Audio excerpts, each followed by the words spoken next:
Genesis chapter 41. When 2 full years had passed, Pharaoh had a dream. He was standing by the Nile, when out of the river there came up 7 cows, sleek and fat, and they grazed among the reeds. After them 7 other cows, ugly and gaunt, came up out of the Nile and stood beside those on the river bank. And the cows that were ugly and gaunt ate up the 7 sleek, fat cows. Then Pharaoh woke up. He fell asleep again and had a second dream. 7 ears of corn, healthy and good, were growing on a single stalk. After them 7 other ears of corn sprouted, thin and scorched by the east wind. The thin ears of corn swallowed up the 7 healthy, full ears. Then Pharaoh woke up. It had been a dream. In the morning his mind was troubled, so he sent for all the magicians and wise men of Egypt. Pharaoh told them his dreams, but no one could interpret them for him. Then the chief cupbearer said to Pharaoh, "Today I'm reminded of my shortcomings. Pharaoh was once angry with his servants, and he imprisoned me and the chief baker in the house of the captain of the guard. Each of us had a dream the same night, and each dream had a meaning of its own. Now a young Hebrew was there with us, a servant of the captain of the guard. We told him our dreams, and he interpreted them for us, giving each man the interpretation of his dream. And things turned out exactly as he interpreted them to us. I was restored to my position, and the other man was impaled." So Pharaoh sent for Joseph, and he was quickly brought from the dungeon. When he had shaved and changed his clothes, he came before Pharaoh. Pharaoh said to Joseph, "I had a dream, and no one can interpret it. But I have heard it said of you that when you hear a dream, you can interpret it." "I cannot do it," Joseph replied to Pharaoh, "but God will give Pharaoh the answer he desires." Then Pharaoh said to Joseph, "In my dream I was standing on the bank of the Nile. When out of the river there came up 7 cows, fat and sleek, and they grazed among the reeds. After them 7 other cows came up, scrawny and very ugly and lean. I had never seen such ugly cows in all the land of Egypt. The lean, ugly cows ate up the 7 fat cows that came up first. But even after they ate them, no one could tell that they had done so. They looked just as ugly as before. Then I woke up. In my dream I saw 7 ears of corn, full and good, growing on a single stalk. After them 7 other ears sprouted, withered and thin and scorched by the east wind. The thin ears of corn swallowed up the 7 good ears. I told this to the magicians, but none of them could explain it to me." Then Joseph said to Pharaoh, "The dreams of Pharaoh are one and the same. God has revealed to Pharaoh what he is about to do. The 7 good cows are 7 years, and the 7 good ears of corn are 7 years. It is one and the same dream. The 7 lean, ugly cows that came up afterward are 7 years, and so are the 7 worthless ears of corn scorched by the east wind.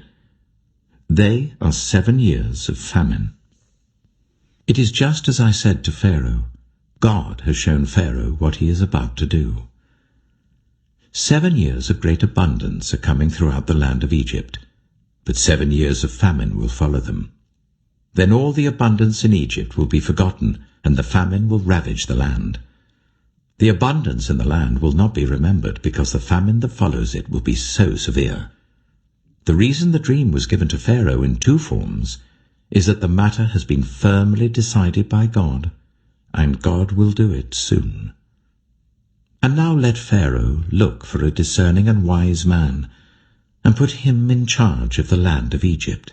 Let Pharaoh appoint commissioners over the land to take 1/5 of the harvest of Egypt during the 7 years of abundance.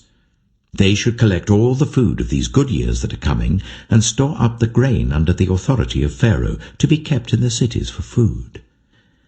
This food should be held in reserve for the country, to be used during the 7 years of famine that will come upon Egypt, so that the country may not be ruined by the famine."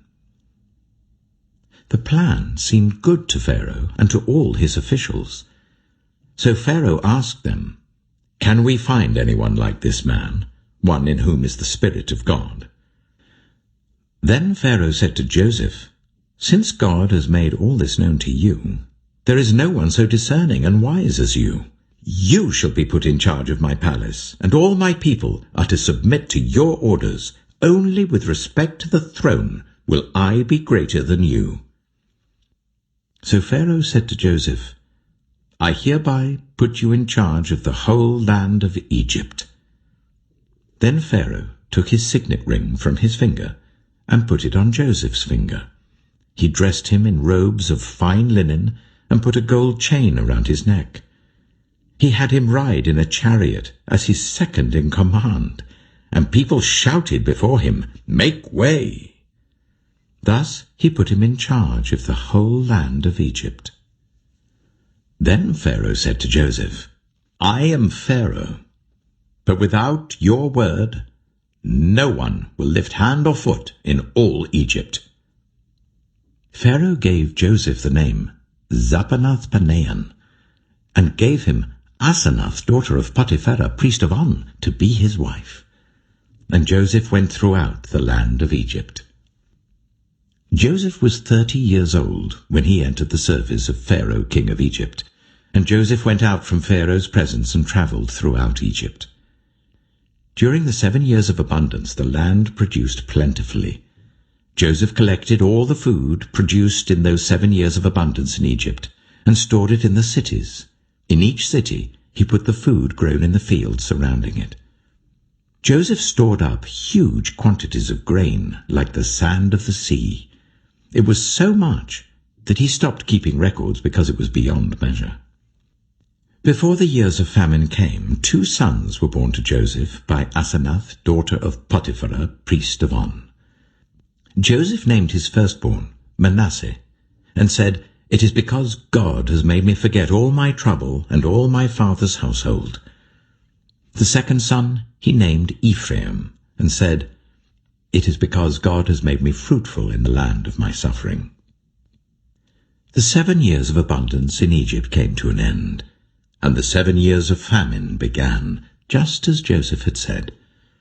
There was famine in all the other lands, but in the whole land of Egypt there was food. When all Egypt began to feel the famine, the people cried to Pharaoh for food. Then Pharaoh told all the Egyptians, "Go to Joseph and do what he tells you." When the famine had spread over the whole country, Joseph opened all the storehouses and sold grain to the Egyptians, for the famine was severe throughout Egypt. And all the world came to Egypt to buy grain from Joseph, because the famine was severe everywhere.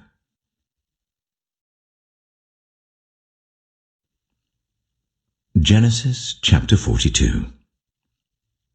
When Jacob learned that there was grain in Egypt, he said to his sons, "Why do you just keep looking at each other?" He continued, "I have heard that there is grain in Egypt.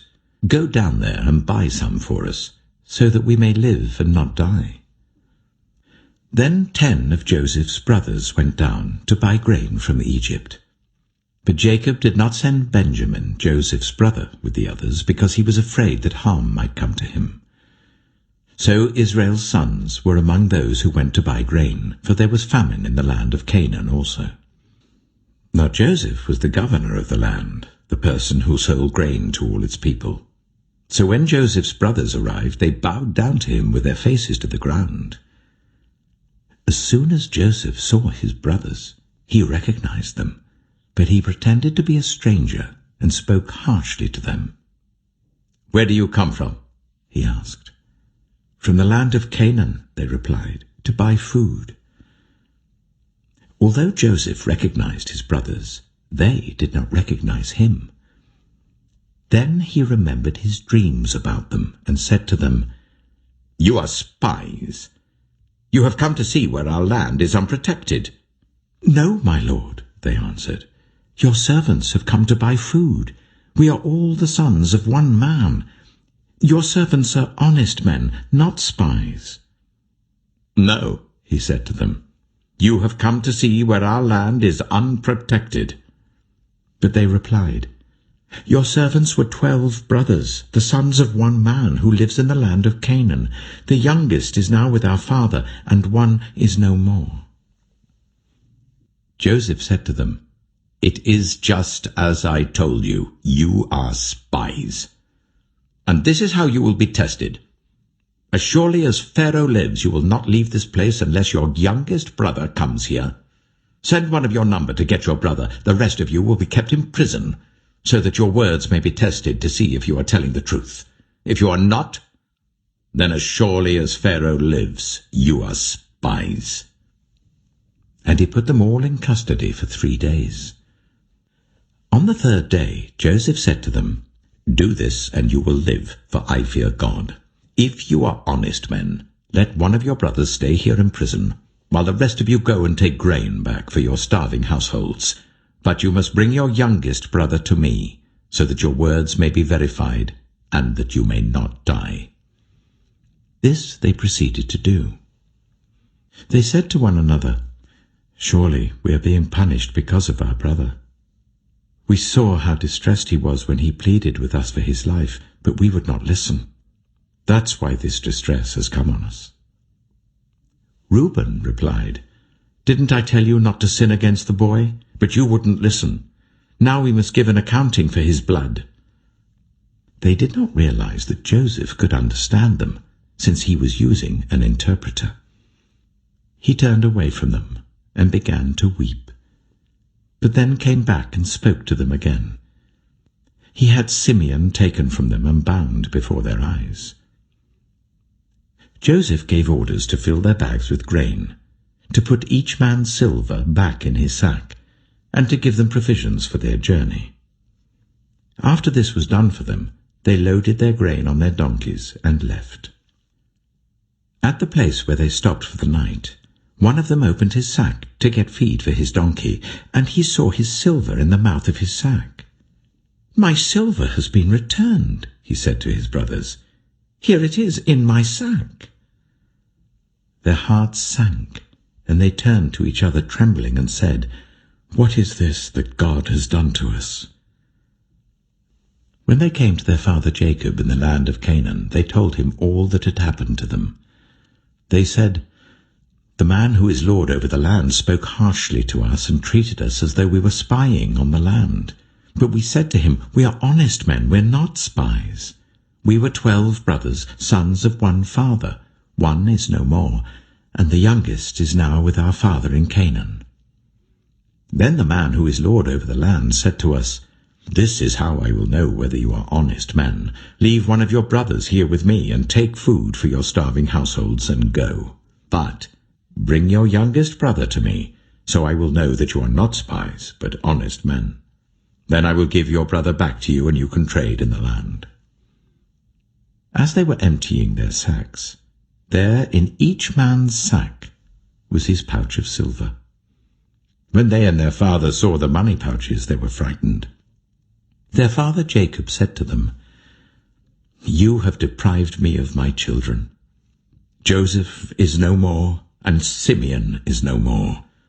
And now you want to take Benjamin? Everything is against me.'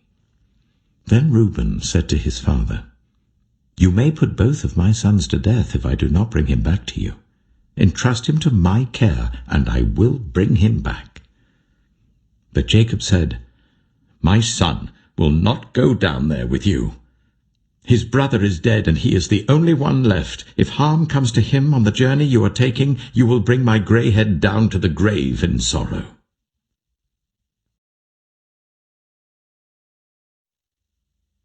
Psalm 14. The fool says in his heart, "There is no God." They are corrupt, their deeds are vile. There is no one who does good. The Lord looks down from heaven on all mankind to see if there are any who understand, any who seek God. All have turned away, all have become corrupt. There is no one who does good, not even one. Do all these evildoers know nothing? They devour my people as though eating bread. They never call on the Lord. But there they are, overwhelmed with dread. For God is present in the company of the righteous. You evildoers frustrate the plans of the poor, but the Lord is their refuge. Oh, that salvation for Israel would come out of Zion. When the Lord restores his people, let Jacob rejoice and Israel be glad.